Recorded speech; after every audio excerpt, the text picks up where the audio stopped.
We are Ole Miss Rebels. As Mississippi's flagship university, we dig deeper, see farther, work harder. We pioneered human organ transplants.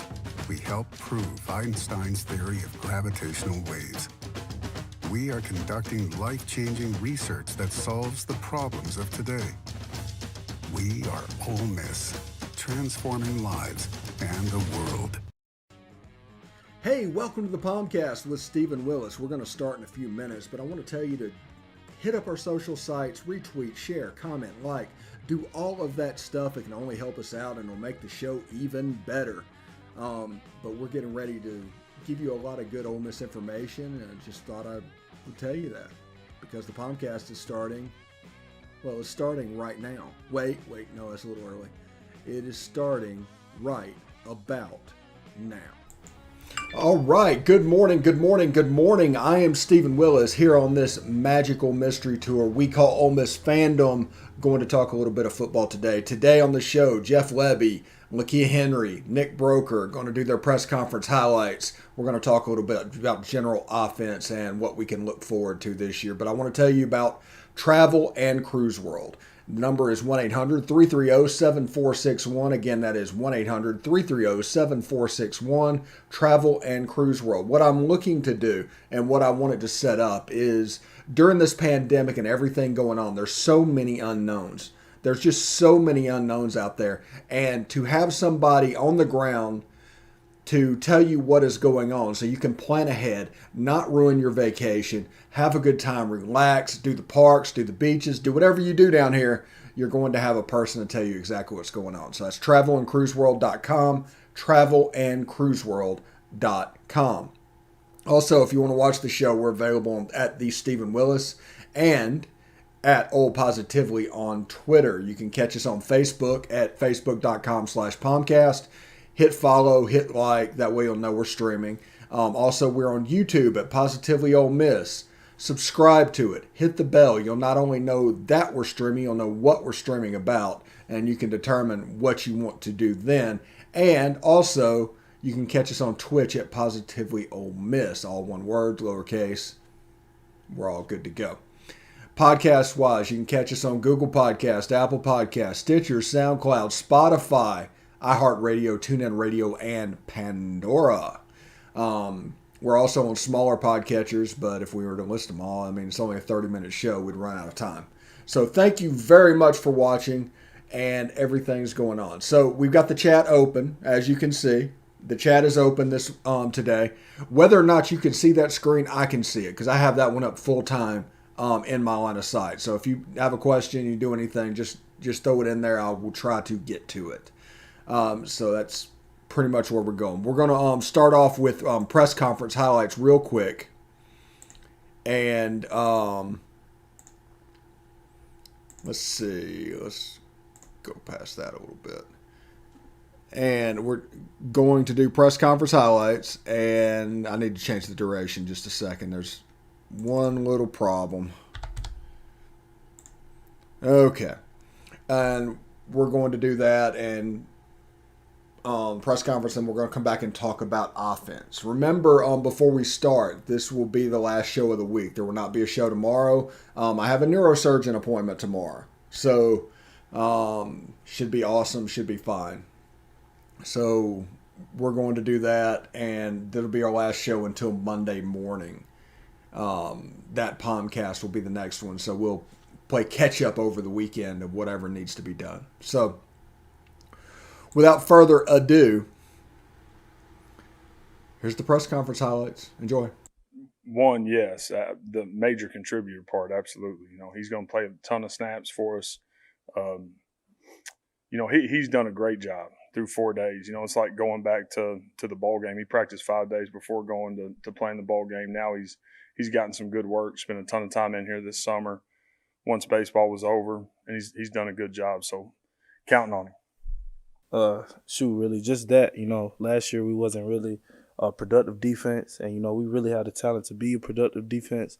So, you know, we really playing with a chip on our shoulder this year. You know, we got a lot to prove to everybody, you know, not just ourselves, coaches, but the whole world, you know what I'm saying? So Right now, I'm sitting about 310, which is obviously a lot heavier than I played at last year. I think the biggest thing this offseason was more nutrition. I think Alexa's kind of been the biggest, help for me, helping with nutrition. Like, she teaches how to cook things, and that was huge for me. I think even like this past offseason, I dropped my body fat percent by 7%, which has been huge for me as well. Yeah, I think the goal for everybody on the unit is to understand exactly what we're doing, what everybody's doing, and nail it at every position. So everybody says knowledge is power. John Rice has got it. He's able to share in that room, and as he works through it and playing the position, he's able to share some things from a different perspective, maybe that guys didn't think about initially. So that's been really good, not just for the young guys, for everybody. So our coaches, Jonathan Mingo plays special teams too. So I had a talk with Kiffin, and he was like, both you guys are going to be playing special teams, and we don't want to have any conflict of, both you guys been in the game. So they were saying that we have number 0 open if you want it. I was like, yeah, of course. So, I mean, definitely. I think there's a lot of high expectations for us just with all the experience. I mean, even Nano, this is his first year, but I mean, obviously he's played a lot of football at Utah. He's very experienced, and he just kind of gets it. He's only been here a couple weeks, but like in my opinion, he seems like a seasoned vet with just the way he makes his calls and everything. So I think really the sky's the limit for us. Up front, I think that's something we've kind of talked about. We want to be on the talk for that Joe Moore Award. I think just me personally, I think that's something that's really high on our list of things to do. No, I think we have created really good depth at the position. I think the guys that walk out there first in Atlanta are going to be able to go play at a high level and play at a championship level and get it done for us. So, obviously Elijah, can you replace him? No, I think we can do some different things to help that, and we got guys in the room that can produce and go make plays. They really came in and they helped our defense. Besides the guys that we do have, Tiz, LD, we have a lot of great dudes, man, and they just really added depth to our defensive linemen, man. So it's been fun playing with those guys. It has our whole D line. I think the standard's a lot higher for me. Just kind of having playing before, just being more of a leader in the room. If I can't do it, how can I expect guys like Cedric Nicely, Cedric Melton, Tobias, all those guys to really pick up their play as well. So I think that's been kind of one of the main things is taking every little detail, as far as I can go with it. Yeah, I mean, the thing that those two guys got in common is experience. They've played a ton of ball. I mean, we've talked about it a ton, but you got to live experience. Those guys have it. They've played in big games. So going out there the first Monday night, this year, it's not going to be something new to them. They've done it. They've strapped up and been to war. So that's the thing that they bring is great experience. They've played at a high level and played really well at other places. Expect them to play really well here. All right, as you can see, there's our press conference highlights for today. Pretty excited what's going on. Got to hear from Jeff Lebby. Second on the list was Lakia Henry, and then Nick Broeker came up third.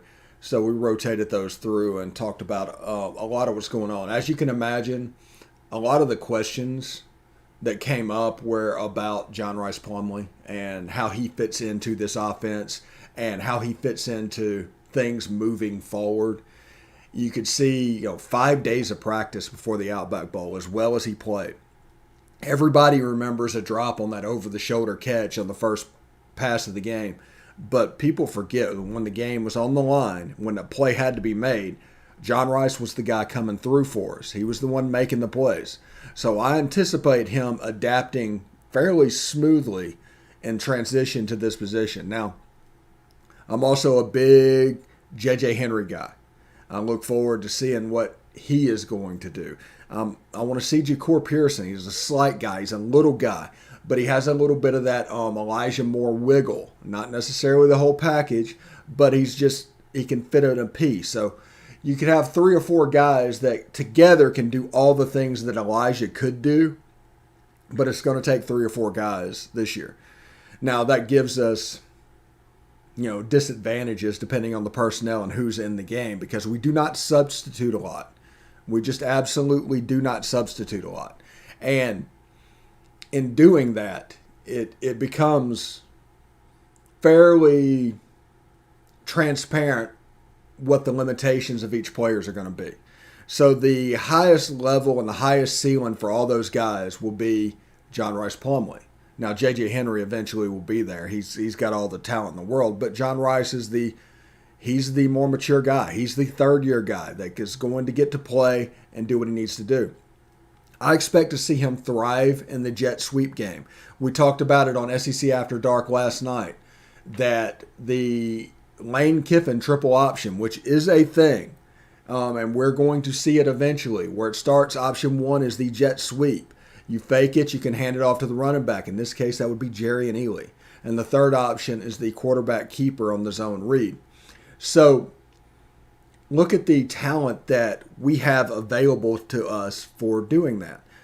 That jet sweep, John Rice Plumlee. The running back, Jerry and Ely. Matt Corral ran for 600 yards last year. He may not be John Rice Plumlee running in football, but he's no slouch. He's dangerous with his legs, and he made plays with his legs.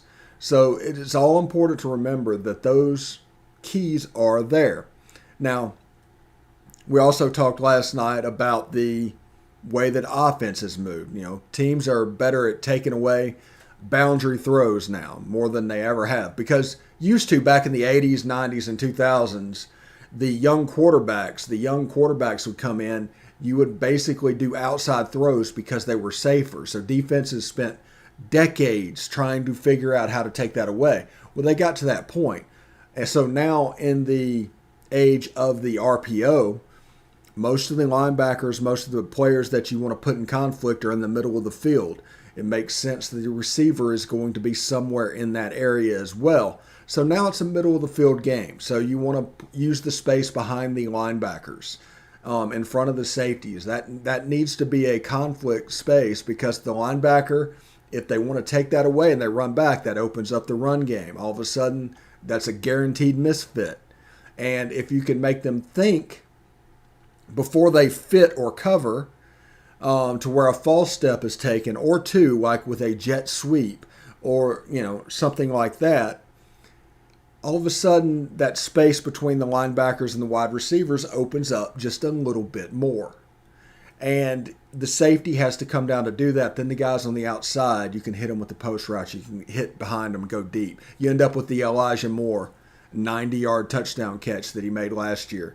It's important to realize, what is going on with the offense and what they're trying to accomplish. Remember, this is people that don't really know what they're talking about look at this offense and say it's a passing offense. They have crazy numbers. No, it's not. It absolutely is not. It's a run offense. 60% of the plays are going to be run plays. That is going to be the basic of this offense. But it's also a big play pass offense. So the press clippings will be made by the long passes, but all the dirty work is going to be set up by the 60% run. Whenever they attack zone 1, 2, and 3 of a defense, that is setting up all of the other stuff. So just pay attention to that, and we'll see what's going on. So when we come back, we're going to take a short break. When we come back, we are going to talk about the offense a little bit more. Jeff Lebby saying that he's not very good at his job if he doesn't get Jerry and Ely the ball, and that's true. And we're going to look at the running back room a little bit when we come back as well. Him, Snoop Connor, Henry Parrish. There's a little bit of specialness that could be developed from that group. So stick around. We'll be right back.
All right, welcome back to the second segment of the show. Stephen Willis right here.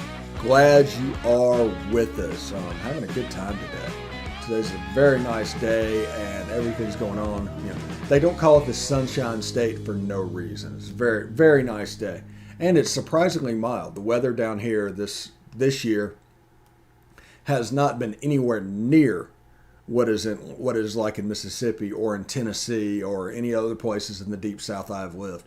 It's been actually fairly nice to live down here and do everything that needs to be done and all that stuff. So thank you very much for listening to the show.